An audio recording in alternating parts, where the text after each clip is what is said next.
आज हम सुनेंगे भगवान शिव और माता पार्वती की अजब गजब शादी। दोस्तों, शिव और पार्वती की शादी एक भव्य शादी थी, क्योंकि पार्वती एक राजकुमारी थी और तब आता है दूल्हा शिव जटाधारी।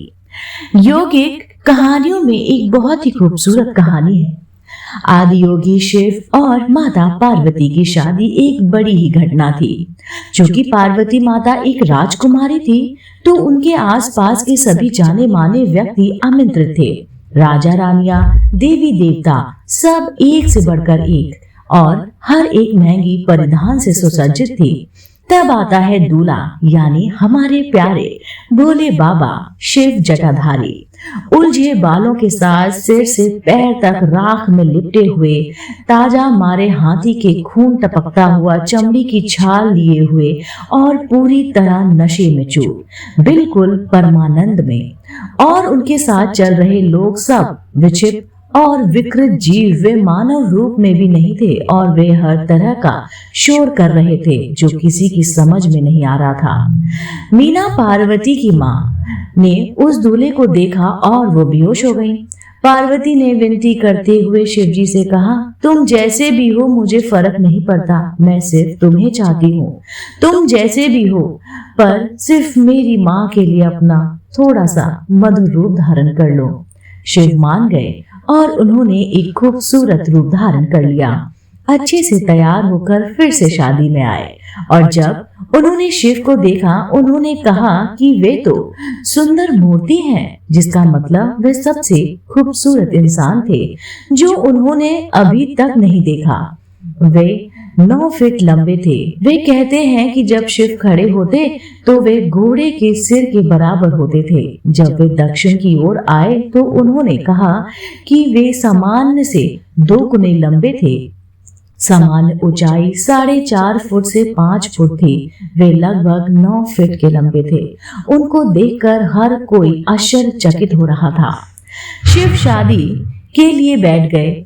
भारत में खासकर इस तरह की शादियों में दूल्हे और दुल्हन के पूर्वजों के बारे में बहुत गर्व से बताया जाता है। वे अपने वंशज के बारे में, वे कहाँ से आते हैं, उनका रक्त कितना शुद्ध है और पूरा वंश वृक्ष खंगाल देते हैं। दुल्हन के लिए पार्वती के पिता हिमावंत हिमालय पर्वत क्षेत्र के राजा थे। दुल्हन की वंशावली के बारे में काफी महान चीजें कही गई। अब उन्होंने पूछा, दूल्हे के बारे में बताया जाए। शिव चुपचाप बैठे रहे, शांत रहे। उन्होंने कुछ नहीं कहा।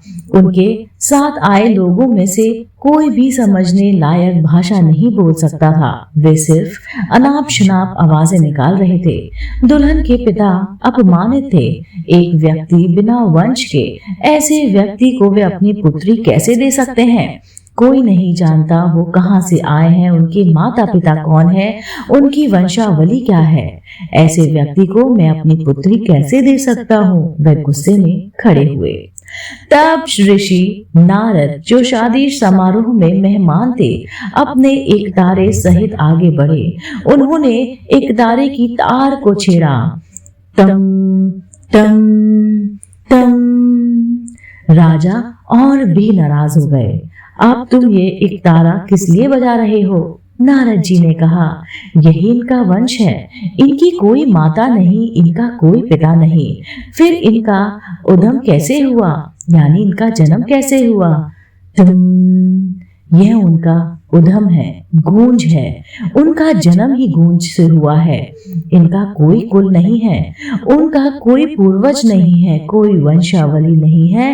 वे स्वयंभू हैं, यानी कि वह स्वयं निर्मित है, बिना वंश का जीव। राजा और बौखला गए, पर शादी हो गई। यह कहानी हमें याद दिलाती है कि हम आदि योगी की बात करते हैं। हम किसी सज्जन सुलझे हुए व्यक्ति की बात नहीं कर रहे, पर एक मौलिक रूप जो जीवन के साथ संपूर्ण रूप से एक है। की बात कर रहे हैं। वह शुद्ध चेतना, पूरी तरह अभिमान रहित, किसी भी चीज को कभी ना दोहराने वाला, सहज, निर्माण कुशल, निरंतर रचनात्मक, वह बस जीव है। यह अत्याधुनिक क्रिया की मूलभूत जरूरत है। जब आप यहाँ यादों, विचारों और आस्थाओं के गठरी यानी कि मेमोरी स्टिक जो आपके बाहर से एकत्र की है, तब आप मनोवैज्ञानिक क्रिया के पूरी तरह गुलाम बन चुके हैं। परंतु अगर आप यहाँ जीवन के रूप में बैठते हैं तो आप अस्तित्व संबंधी क्रिया का एक हिस्सा होंगे। अगर आप चाहते हैं तो आप पूरे ब्रह्मांड को पा सकते हैं। जीवन ने हर चीज आपके लिए खुली रखी है। प्रकृति के किसी के लिए भी कुछ रोका नहीं है। कहते हैं दरवाजा खटखटाओ, वो खुलेगा। आपको तो सिर्फ खटखटाना भी नहीं है, क्योंकि कोई असल दरवाजा है ही नहीं।